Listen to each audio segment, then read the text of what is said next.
नमस्कार, मैं नीरज पांडे। आज मैं जो तमाम ब्राह्मण संगठन चल रहे हैं ब्राह्मण गरीब की मदद करने के लिए, उसी के संदर्भ में समाज सेवी अधिवक्ता उच्च न्यायालय अक्षय उपाध्याय जी और भाजपा के वरिष्ठ नेता अभिषेक पांडे उर्फ धीरू जी आज हमारे स्टूडियो में आए हैं। आज हम इनसे बात करते हैं कि ब्राह्मण संगठनों की क्या कंडीशन है और वो धरातल पर उतर के कितना काम कर रहे हैं। तो अक्षय जी, आप ये बताइए कि ये जो तमाम संगठन बने हुए हैं कि ये गरीब ब्राह्मणों की मदद करेंगे, ऐसा ये लोग कहते हैं, तो ये कितने धरातल पर हैं, इसके बारे में आप कुछ हमारे चैनल के माध्यम से समाज को, जनता को बताइए। सर्वप्रथम मैं प्रमुख समाचार के ओनर आदरणीय नीरज पांडे जी को बहुत बहुत बधाई देता हूं और मैं उनका बहुत आभार व्यक्त करता हूं। उन्होंने एक बहुत ही महत्वपूर्ण टॉपिक, जो कि एक वर्ग विशेष से और जो कि हमेशा समाज का नेतृत्व करते आया हुआ है, उसके वर्तमान स्थिति और जो उसके नाम पे तमाम ब्राह्मण सिरमौर हैं, बहुत से महापुरुष हैं, उनके नामों पर अलग अलग संगठन बना करके समाज एक ब्राह्मण जो वर्ग है उसके हित के लिए कार्य करने की बात करते हैं। उस पर इन्होंने आज एक बहुत ही महत्वपूर्ण टॉपिक रखा हुआ है, इसके लिए मैं उनको बधाई देता हूँ। और जैसा कि इन्होंने कहा कि जो ब्राह्मण संगठन बने हुए हैं वो कहते हैं कि हम गरीबों के उत्थान के लिए कार्य कर रहे हैं, तो मैं आपको बताना चाहूँगा कि जितने भी मैंने अभी तक जहाँ तक देखा है, मैं भी बहुत से सामाजिक कार्यों में, आप सब जानते हैं कि मैं अक्सर सामाजिक कार्यों में रहता हूँ, और मैंने अभी जहाँ तक देखा है कि जितने भी ब्राह्मण संगठन बने हुए हैं, अधिकांश ब्राह्मण संगठन बने होते हैं कि वो अपने वर्ग विशेष के कमजोर वर्ग का या अपने वर्ग विशेष के लोगों का मदद करेंगे, गरीबों का उत्थान करेंगे, उनको सशक्त बनाएंगे। मैं ऐसे संगठनों को बिल्कुल जिस विचार से काम करते हैं, मैं उनको बधाई देता हूं कि वो जिस विचार को लेकर चलते हैं, बहुत ही अच्छी बात है। अपने किसी भी समाज के किसी भी वर्ग के लिए अगर हम अपने काम करते हैं, हर व्यक्ति अपने घर के लिए काम करता है, उसके बाद गांव के लिए काम करता है, समाज के लिए काम करता है, तो ये कोई भी इसमें खराबी नहीं है।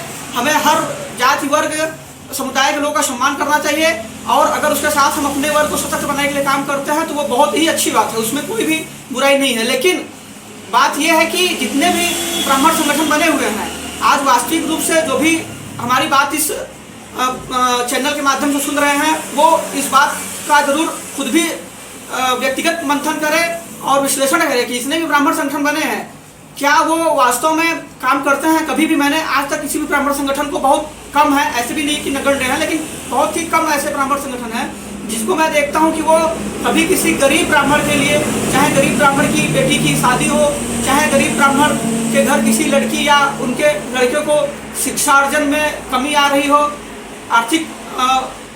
उनको आर्थिक स्थिति उनकी खराब हो, जिससे वो पढ़ने में तो अच्छा है लेकिन आगे नहीं बढ़ पा रहे हैं, शादियों में उनकी आर्थिक स्थिति नहीं सही है, उसमें किसी कोई मदद नहीं करता। तो जितने भी ब्राह्मण संगठन हैं केवल नाम मात्र के बने हुए हैं, वो मुझे तो नहीं लगता है कभी भी वो किसी भी दशा में अपने वर्ग को सशक्त बनाने के लिए या अपने वर्ग के गरीब लोगों की उत्थान करने के लिए कोई कार्य करते हो। बहुत से कम लोग हैं, मैं व्यक्तिगत तौर पर जानता हूं कि जो व्यक्तिगत तौर पे बिना कोई संगठन बनाए हुए अपने वर्ग के लिए, अपने समाज के लिए, अपने जाति के लिए काम करते हैं और मदद भी करते हैं, उनका कोई संगठन नहीं है। तो जो ये चीज एक भावना होती है अंदर से, ये किसी संगठन या अन्य किसी पार्टी या किसी भी प्रकार के चीजों में होने से नहीं होता है। ये व्यक्तिगत भावना होती है कि हम अपने, अगर हम वास्तविक रूप से ईमानदारी से अपने समाज के लिए कुछ करना चाहते हैं, तो हम बिना कहीं भी किसी संगठन का निर्माण किए बिना या किसी संगठन से जुड़े बिना हम अपने संगठन के अपने समाज के लोगों के लिए कार्य कर सकते हैं। और लेकिन मैं जो समाज के नाम पे काम कर रहे हैं, बनाकर संगठन बना काम कर रहे हैं, वो विचार लेकर चलते हैं, विचार को समाज में ये पेश करते हैं कि हम अपने समाज के गरीब लोगों का उत्थान करेंगे, अपने समाज को एकजुट करेंगे, अपने समाज को आगे बढ़ाएंगे। लेकिन वो वास्तव में वो चीज़ नहीं करते। तो ऐसे संगठन से मेरा निवेदन है कि आप जिस विचार को लेकर चलते हैं, कम से कम आप उस विचार को वास्तविक रूप से कार्य करने का काम करिए, अन्यथा आप जो है संगठन बना करके और समाज को बदनाम करने का काम मत करिए। तो अच्छा, आपका कहने का मतलब है कि ये जो संगठन बने हैं ये वास्तविकता में ब्राह्मण समुदाय को बदनाम करने का काम कर रहे हैं, धरातल पर ये कुछ नहीं कर रहे। नहीं, देखिए क्या है कि ये जो संगठन कभी कभी संगठन बने हुए हैं, ऐसे संगठन बने हुए हैं जो कि मतलब मुद्दे तो उठाते हैं, लेकिन वो केवल राजनीतिक मुद्दे उठाते हैं कि ब्राह्मण समाज का इस दल ने पतन कर दिया या इस सरकार ने पतन कर दिया।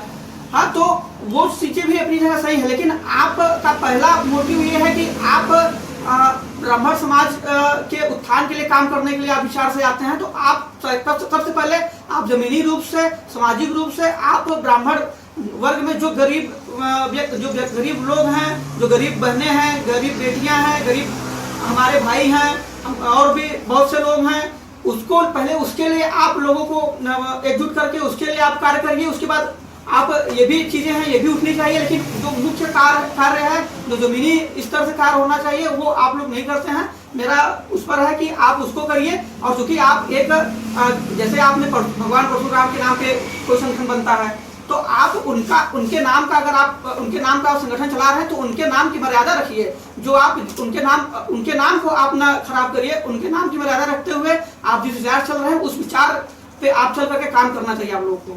ठीक है। अच्छा जी, तो अभिषेक जी, आपका क्या कहना है? ब्राह्मण संगठन जो ये बहुत फैले हुए हैं, सोशल मीडिया पर आते हैं, तो आप भी कुछ प्रकाश डालेंगे कि ये संगठन सही है कि सिर्फ हवाई के तौर पर, ये सिर्फ नाम कमाने के लिए संगठन बनाए हैं, सोशल मीडिया पर लाइक कमेंट पाने के लिए बनाए हैं? मैं प्रमुख समाचार यूट्यूब चैनल को बहुत बहुत धन्यवाद देता हूँ और यहाँ बैठे सभी लोगों को नमस्कार करता हूँ। और सभी इस चैनल के माध्यम से मैं सभी मित्र बंधुओं और ब्राह्मण भाइयों को जहाँ भी है वो भारत और विश्व के किसी कोने में, मैं सबको नमस्कार और प्रणाम करता हूँ। और आपने जो आज ये विषय उठाया है अपने चैनल के माध्यम से, ये बहुत महत्वपूर्ण विषय है। और मैं आपको भी बधाई देता हूँ कि आपके दिमाग में कम से कम ये विचार तो आया कि कहीं ना कहीं इस विषय पे जो है एक डिबेट होनी चाहिए और इस विषय को जो है गहराई से समझा जाए कि हकीकत क्या है, सच्चाई क्या है। और मैं आपको नीरज पांडे जी, जो आप ऑनर है यूट्यूब प्रमुख समाचार चैनल के, मैं बहुत बहुत धन्यवाद देता हूँ। हाँ, तो अब मैं आपके प्रश्नों का जो है उत्तर दे रहा हूँ। देखिए, जब से मैं बचपन से लेकर अभी तक की मैं बात कर रहा हूँ, जब से मैं जानकार हुआ मेरे अंदर समझदारी है, तब से लेकर आज तक जो है तमाम संगठन आपके भारत के पूरे विश्व में काम कर रहे हैं। उसमें से धरती की सबसे बुद्धिजीवी और श्रेष्ठ जाति ब्राह्मण होती है, वो भी अपना एक संगठन बना के काम कर रहा है। और आज ये दशा है कि ब्राह्मण के नाम पर पूरे भारत में अनेकों संगठन बने, हर जिले में, हर राज्य में, हर यहाँ तक कि विधानसभा स्तर पे भी लोगों ने ब्राह्मण संगठन बनाकर उसका नामकरण कर दिया है। कोई इसके अध्यक्ष बन गए हैं, कोई इसके राष्ट्रीय अध्यक्ष बन गए हैं, कोई अंतर्राष्ट्रीय अध्यक्ष बन गए हैं। लेकिन आपने मुझसे पूछा कि इन संगठनों का हकीकत में धरातल पर क्या स्थिति है, तो जहाँ तक मैं देख रहा हूँ और मैं राजनीति से भी जुड़ा हूँ, समाज में आ जा रहा हूँ और लोगों के बीच उठ बैठ रहा हूँ, ये मुझे 0/0 दिखाई दे रहे हैं। केवल ये मुझे सिर्फ आपके फेसबुक पे दिखाई देते हैं, ये सोशल मीडिया पे दिखाई देते हैं और वहीं पर इनकी हुंकार दिखाई देती है। वहीं पे जो है एकत्रित होने की बात करते हैं, वहीं पे ये एक दूसरे के साथ जो है सहयोग की बात करते हैं। लेकिन आपने पूछा धरातल पे ये कहीं आज तक, मुझको ही ले लीजिए, मैं भी एक ब्राह्मण हूँ। चलिए ठीक है, मैं IAS नहीं बन पाया, PCS नहीं बन पाया, डॉक्टर नहीं बन पाया, मैं समाज में लगा हूँ, राजनीति कर रहा हूँ। क्या जिस स्थिति में मैं हूँ, क्या मुझसे श्रेष्ठ ब्राह्मण जो है, मुझसे संपन्न ब्राह्मण जो है, वो मेरी मदद नहीं कर सकते? कि चलिए ठीक है, कोई लड़का अपने ही समाज का राजनीति में आगे बढ़ रहा है तो मैं उसको आगे बढ़ाऊं। हाँ, जो ये लड़का मान लीजिए पॉलिटिक्स करना चाहता है, समाज सेवा करना चाहता है, तो जिस रूप में इसकी मदद हो सके मैं उसकी मदद करूं। लेकिन नहीं, मैं राजनीति की बात कर रहा हूँ। तमाम ऐसे ब्राह्मण हैं जिनको भगवान ने हर तरीके से संपन्न बनाया है, सुविधाओं से जो है युक्त किया है, लेकिन वो शिक्षा का क्षेत्र हुआ, किसी गरीब ब्राह्मण का लड़का पढ़ने में तेज है, वो फीस नहीं दे पा रहा है, वो शहर में किराए पे कमरा लेके रह नहीं पा रहा है, हाँ, वो मान लीजिए ट्यूशन नहीं कर पा रहा है। तो आज मैं जिले की नहीं, आपकी मेजा विधानसभा की बात कर रहा हूँ। तमाम ऐसे ब्राह्मण पढ़े जिनको भगवान ने सब कुछ दिया है, वो ऐसे गरीब ब्राह्मण के परिवार के लड़के को कोचिंग का फीस दे दें, उसके हॉस्टल का किराया दे दें, उसके मतलब जिस क्षेत्र में वो जो है आगे बढ़ना चाहिए। लेकिन कहीं नहीं, जिले की तो बात छोड़ दीजिए, प्रयागराज में मेजा विधानसभा की बात पुनः कर रहा हूँ कि कोई अभी तक मुझे ऐसा ब्राह्मण नहीं दिखा। और आपने जो ये प्रश्न उठाया है बहुत चिंता का विषय है। धरातल पर ये 0/0 है और ये तरीके से सब नाम कमा रहे हैं, अपने आप को समाज में फर्जी ढंग से साबित कर रहे हैं कि मैं हितैषी हूँ ब्राह्मणों का। कोई हितैषी नहीं है, ये ब्राह्मण के लड़कों को केवल गुमराह कर रहे हैं। ऐसे संगठन जो बने हैं, ऐसे संगठन केवल ब्राह्मण के लड़कों को एक दिग्भ्रमित करने का काम कर रहे हैं। बताइए, मैं ये कह रहा हूँ कि चलिए ठीक है, आप ब्राह्मण के लड़कों को या ब्राह्मण संगठन जो भी बने हैं, आप बताइए कोई कर्मकांड की शिक्षा दिला रहा हो किसी के लड़कों को, कोई जो है संस्कृत की शिक्षा दिला रहा हो, हाँ, कोई इस तरीके का संगठन को बताइए। अभी तो मैं अपनी मेजा विधानसभा की बात कर ले रहा हूँ, कोई व्यक्ति, कोई संगठन और कोई इस तरीके का ब्राह्मण अभी तक मुझे नहीं दिखा। प्रमुख जी, ठीक है, आपके चैनल के माध्यम से मैं यही वास्तविकता जो दिख रही है मैं बता। संगठन है और ब्राह्मण संगठनों में क्या तुलना करते हैं आप लोग कि क्या है इसमें जो और संगठन चला रहे हैं और जो ब्राह्मण संगठन चला रहे हैं? आपने बड़ा सुंदर प्रश्न किया है।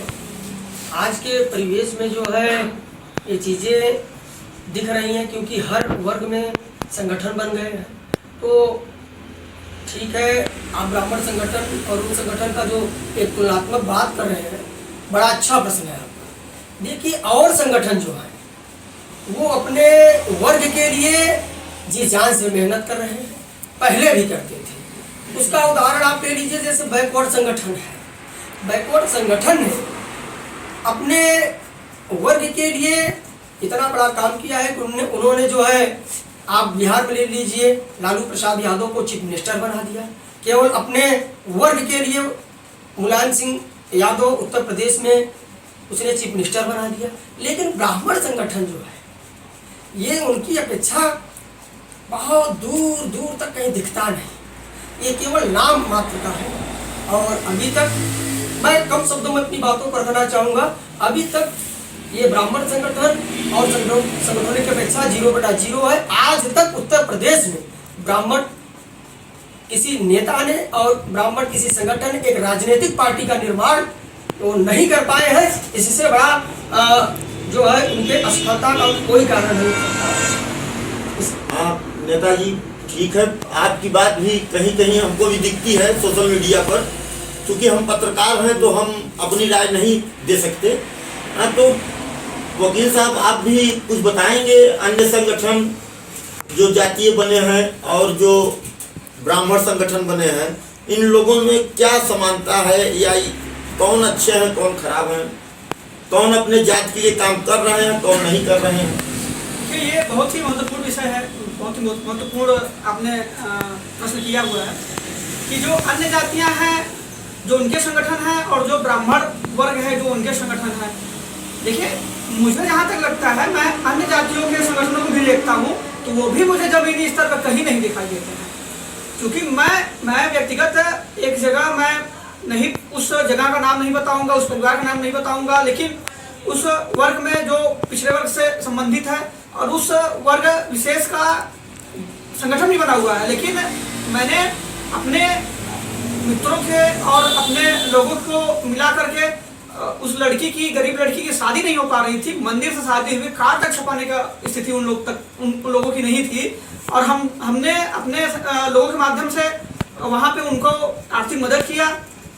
तो मैं जहाँ तक ये समझता हूँ कि मैंने देखा तो मुझे स्थिति ये लगी कि जो अन्य संगठन है वो अपने संगठनों के लोग, अपने जाति के लोगों को मजबूत करते हैं, लेकिन वो अपने जाति के कुछ विशेष लोगों को मजबूत करते हैं जो ऑलरेडी मजबूत हुए हैं, उनको वो स्टैंड करके आगे बढ़ाते हैं। यही, लेकिन ये भी जो है कुछ हद तक जो ब्राह्मण संगठन है, जो नीलवटा सन्नाटा है, जो कि काम तो कुछ भी नहीं करते हैं, बल्कि जो मजबूत लोग हैं उनको भी उनका भी पैर काटने का काम करते हैं ना। उनको कभी ये वैचारिक रूप से उनको वो ये मतलब कभी अपने खुद से प्रोत्साहन भी नहीं करते कि नहीं आप अच्छा काम कर रहे हैं, आप आगे बढ़िए, हम आपके साथ हैं ना। तो आर्थिक रूप से तो बहुत दूर है, ये उनको प्रोत्साहित भी नहीं करते हैं। ये अक्सर जो है अगर कोई बढ़ भी रहा है तो उनको ये लगता है कि कल को ऐसा ना हो व्यक्ति कुछ बन जाए, उनको हमेशा अपने अस्तित्व की फिक्र पड़ी होती है। तो ये कम से कम इनमें उनमें तो असमानताएं बहुत है। वो अपने वर्ग के लोगों के कुछ लोग को ही मजबूत कर रहे हैं या उनको प्रोत्साहित कर रहे हैं, उनको मदद कर रहे हैं, उनको स्टैंड कर रहे हैं, लेकिन और लोगों को वो कभी भी अपने लोगों को जो बढ़ रहे हैं उनको कभी भी हतोत्साहित नहीं करते हैं, उनको वो पीछे करने का काम नहीं करते हैं। और यही जो है ब्राह्मण और अन्य जाति के संगठनों में विविधता है कि ये तो कुछ करते नहीं है, जो आगे जा रहे हैं उनको भी ये पीछे करने का काम करते हैं, उनसे भी हिस्सा रखते हैं, वो लोग बल्कि आगे करते हैं, प्रमोट करते हैं। अच्छा वकील साहब ये बताइए, बहुत महत्वपूर्ण हमारे हिसाब से ये है समाज के लिए, क्या ये जो जातिवादी संगठन बने हैं क्या ये समाज के लिए सही हैं? देखिए, पहली बात तो भारत एक लोकतांत्रिक देश है, यहाँ पे हम धर्मनिरपेक्ष देश है। हम यहाँ पे जाति और धर्म के नाम पर किसी को किसी को ऊंचा नीचा नहीं दिखा सकते। लेकिन हाँ, हमेशा से ब्राह्मण जो समाज है वो एक बुद्धिक समाज माना जाता है, बुद्धिजीवी समाज माना जाता है। हमेशा से इसने समाज का नेतृत्व करते ये ब्राह्मण समाज आया है, लोग ऐसा मानते हैं। और रही बात संगठनों की, तो मुझे तो ऐसा नहीं है कि कोई बुराई मुझे नहीं समझ में आती कि संगठन जो बने हुए हैं वो खराब है समाज के लिए। वो बिल्कुल संगठन बने हुए हैं, लेकिन उनको उन संगठनों को अपने विचार पे काम करना चाहिए। वो राजनैतिक रूप से उस अपने वर्ग विशेष को अपने पीछे लेकर के अपना अस्तित्व बनाने या राजनीतिक रूप से मजबूत करने के लिए अपने संगठन, अपने जाति का दुरुपयोग नहीं करना चाहिए। उनको सामाजिक रूप से अपने समाज के लोगों का, जो गरीब हैं, जो बेचारे आज जो है समाज के उनके हर वर्ग में गरीब लोग हैं, गरीब बेटियों की शादी नहीं हो पाती है, गरीब बच्चे जो होनहार लोग भी हैं वो भी पढ़ाई नहीं कर पाते हैं। जैसा कि हमारे बड़े भाई अभिषेक पांडे जी ने कहा था कि जो गांव के लोग हैं जो शहरों में रूम लेकर के नहीं रह पा रहे हैं, उनके पास रूम रेंट देने तक का भी उनकी क्षमता नहीं है। तो ऐसे लोगों के बीच काम करना चाहिए। मुख्य रूप से ये काम होते हैं, सामाजिक संगठनों का काम यही है। लेकिन आजकल सामाजिक संगठन जो भी जातियों के नाम पे बने वो केवल और केवल राजनीति कर रहे हैं। अपने समाज का उत्थान के लिए, अपने समाज को मजबूत बनाने के लिए कोई काम नहीं कर रहे हैं। आज हर समाज के, हर जाति के लोग नशे से पीड़ित हैं, हर जगह अवैध नशा हो रहा है, युवाओं का भविष्य खत्म हो रहा है। लेकिन आप बताइए, आप यही अपने म्यूजियम देख लीजिए, अधिकतर मैं देखता हूँ कि जो हार्ड कोर के नशे होते हैं, जो कि जिंदगी बर्बाद करने, भविष्य को बर्बाद करने के टाइप के जो नशे हैं, जो बहुत ही खराब है, ऐसे अधिकतर मैं देखता हूँ कि ब्राह्मण वर्ग के युवा उससे ग्रसित है। लेकिन क्या कोई भी ब्राह्मण व्यक्ति, जो यहाँ पे बहुत से लोग यहाँ पे अपने आप को सिरमौर बनाते हैं, अपने आप को जो है ब्राह्मण हितों के लिए बोलते हैं कि हम ब्राह्मणों के लिए काम करें। धन्यवाद। अच्छा जी, अच्छा तो अभिषेक जी, तो आप कुछ कहना चाहेंगे कि ये जो जातीय संगठन समाज में बने हुए हैं, लोग बनाए हुए हैं, और इसका बेजा फायदा भी उठाते हैं, जो इसमें जो संगठन बनाते हैं वो जात विशेष का नारा दे के अपना फायदा ले लेते हैं, उसके बाद अपने ही जात के लोगों को किनारे कर देकर आगे बढ़ जाते हैं, बाद में उनकी सुनते नहीं। तो क्या ऐसे संगठन को चलाना चाहिए कि नहीं? क्या इससे समाज में इससे फायदा है कि नुकसान? नहीं, आपने सही कहा। अभी कुछ वर्षों से, जब से जो है, पहली बात तो जो है ये एक संगठन बनाते हैं और उसको एक राजनीतिक रूप दे देते हैं, जबकि एक सामाजिक संगठन होना चाहिए और उसमें समाज से जुड़े सभी लोगों का मदद करना चाहिए। लेकिन ये सामाजिक संगठन बनाते हैं ब्राह्मण संगठन के नाम पर, लेकिन उसका राजनीतिकरण करते हैं। और आपने जो कहा कि सरासर ये लोग उसका राजनीतिक लाभ उठाते हैं, राजनीतिक लाभ उठाने के बाद जो है उसको व्यक्तिगत लाभ में तब्दील कर लेते हैं और अपने साथ जुड़े लोगों को, समाज और संगठन से जुड़े लोगों को वहीं छोड़ देते हैं, उनको उसी हाल में छोड़ देते हैं। उन पीठ पीछे मुड़ के देखते नहीं कि वो किस अवस्था में है, उनकी क्या स्थिति है, क्या उनकी दशा है। तो आपने जो कहा कि ये एकदम उसका एकदम दुरुपयोग करते हैं और व्यक्तिगत लाभ लेने लगते हैं, उसको राजनीतिक रूप देना चालू कर देते हैं और समाज में शुरुआत वो एक सामाजिक संगठन के नाम करते हैं कि ये ब्राह्मण संगठन है, इसमें ब्राह्मण भाइयों की मदद की जाएगी, वो सरासर मिथ्या है। ठीक है, बहुत बहुत धन्यवाद नेताजी। और मैं दर्शकों से ये कहना चाहूँगा कि इस मुद्दे पर अभी और समाज के नेताओं से बात होगी, जो हम अपने चैनल के माध्यम से आप लोगों के सामने दर्शाएंगे। मैं प्रमुख समाचार चैनल, यूट्यूब चैनल को बहुत बहुत धन्यवाद देता हूं, जो इतने संवेदनशील और समसामयिक मुद्दों को उन्होंने हम लोगों के बीच में उठाया, हम लोगों की राज जानने का प्रयास किया। माननीय नीरज पांडे जी को बहुत बहुत धन्यवाद। मैं ये जो भी चैनल को देख रहे हैं, जितने भी वायर्स हैं, मैं सभी को प्रणाम करता हूँ और जो भी लोग हैं उनको मैं प्रणाम करता हूँ, कहता हूँ और उनसे इस चैनल को सब्सक्राइब करने का आग्रह भी करता हूँ। यह चैनल समाज के विभिन्न वास्तविक मुद्दों को दिखाता है। मैंने अंतर पाया है कि ये चैनल और अन्य जो भी चैनल बने हुए हैं, कुछ लोग केवल मात्र राजनीतिक चीज़ों को दिखाते हैं और कुछ विशेष लोगों को दिखाते हैं, लेकिन ये चैनल जमीन से जुड़े हुए मुद्दों को दिखाता है, सामाजिक मुद्दों को दिखाता है। और मैं ऐसे संवेदनशील मुद्दों को उठाने के लिए माननीय नीरज भाई साहब को बहुत बहुत धन्यवाद